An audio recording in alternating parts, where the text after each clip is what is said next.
Mindset by Carol Dweck. Summary from 4-Minute Books. Written by Nicholas Gurka. One-sentence summary. Mindset explains the difference between having a fixed and a growth mindset, why one trumps the other, and what you can do to adopt the right one. Favorite quote from the author. Talent isn't passed down in the genes. It's passed down in the mindset. Carol Dweck. Look at your hands. How long have they been this way? As long as you can remember, right? That's because we have almost no control over our appearance and features, such as height, the shape of our nose, or the color of our eyes.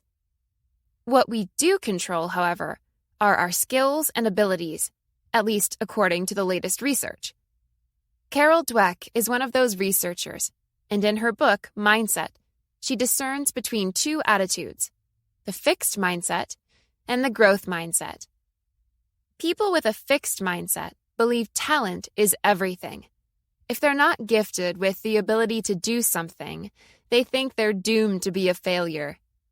Their skills seem to be written down in their genes, just like their looks, which is why they never try to improve in something they suck at.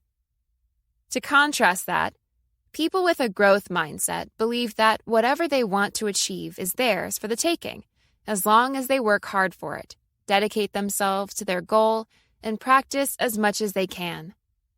Since our mindset has a big influence on our performance, both are worth taking a closer look at. You might have heard the quote, "Hard work beats talent when talent fails to work hard." People with a fixed mindset take a different view. In their world, talent is king. Naturally, they want to look talented all the time. The hiring practices of big corporations like McKinsey or Goldman Sachs make this evident. They hire the best graduates in the world and then expect them to perform perfectly and instantly. Instead of being trained on the new job, employees are thrown into cold water and monitored closely for errors. Whoever doesn't do a great job right away is instantly fired. This is hurtful for both sides. Not only do the employers rob themselves of some great people, their black and white thinking also cultivates a fixed mindset in others. Since the applicants already assume they're always being judged as good or bad, the employer's behavior turns it into a self-fulfilling prophecy. As a result, most employees spend their time trying not to look stupid, instead of working productively, in order to not be branded as a failure forever. Compare that to the growth mindset, where if you give kids hard math problems, they love working on them and want more of the same kind. Their desire to face more and tougher challenges doesn't necessarily come from wanting better grades, but from the satisfaction they get from pushing themselves as much as they can. They take any chance they get to learn from the best, always try and test new strategies, and adopt the mantra, "Practice makes perfect."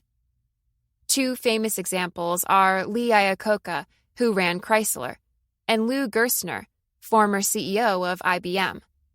Both came in when the companies were down in the dumps, and both successfully turned them around.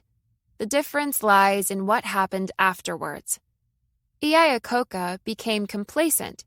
He took all of the credit, surrounded himself with worshippers, and worried more about his own image than about the company. Seeking approval from others to compensate his low self-esteem led him to making bad decisions, like ignoring dwindling sales and even firing innovative designers, which brought the company right down again. Gerstner, on the other hand, recognized the internal battles at IBM were taking away from teamwork and customer service, so he broke up old hierarchies and even put himself on an employee level to communicate well with anyone and everyone. By focusing on teamwork and learning from past failures, he showed a true growth mindset and brought sustainable success to IBM.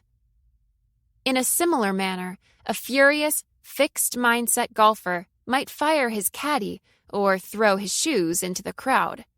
Michael Jordan, on the other hand, never let a mistake stop him. I've missed more than 9,000 shots in my career.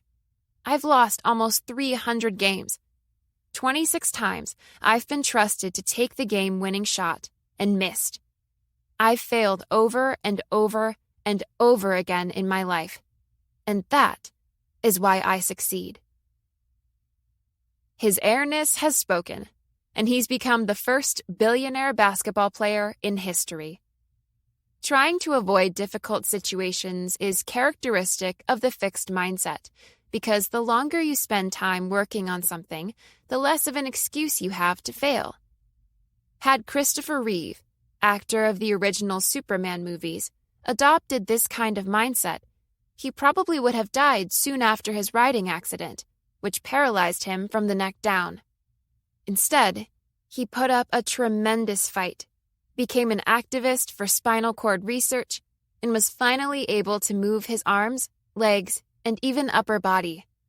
Eventually, he even walked across the bottom of a swimming pool. Surprisingly, we are all born with a growth mindset. Babies know no limits. They want to learn anything and everything. However, between the ages of 1 to 3, a mindset can already be determined. Babies with a growth mindset tend to try and help other crying babies, while it disturbs and annoys fixed mindset babies. Apart from our parents, our teachers also play a major role in how our mindset turns out. A bad teacher might tell a D student that she'll never amount to anything, whereas a good teacher would encourage her to study more and do better on the next test. Lastly, anyone can develop a growth mindset. For starters, try this. The next time you spill your coffee, don't say, "I'm clumsy," and associate the failure with your identity. Instead, see it as an external, one-time event and resolve to do better the next time. For example, by saying, "What's done is done. I'll just mop it up and pay more attention the next time." This way, you'll spend more time working towards your goals and dreams, and less time worrying about what's wrong with you.